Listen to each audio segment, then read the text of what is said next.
Tayo po, mga mahal kong kababayan, ay iisang bansa. Meron man po tayong iba-ibang kulay.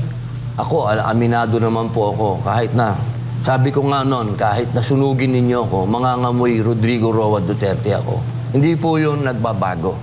Sapagkat sa panahon niya, naramdaman ko po na nagkaroon ng pagbabago.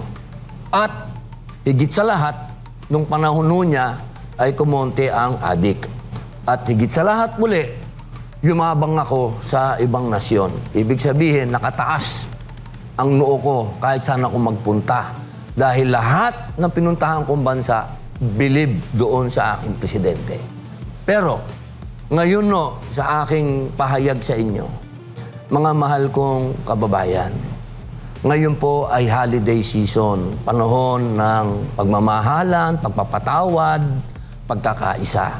Sana po dala po natin yan sa 2026. Wala po tayong pupuntahan kung magiging masyado tayong politiko, masyado tayong politikal.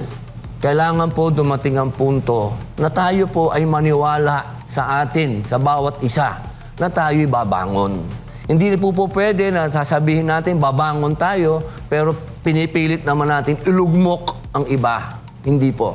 Kapag sinabi natin babangon tayo, ano man ang kulay niyan, magsama-sama muna po tayo. Dahil ito po yung panahon na darating to 2026, buong mundo po, mga mahal kong kababayan, ay nagkakagulo na. Meron pong may gulo sa gitnang silangan, may gulo sa Europa, at may namumuong gulo diyan po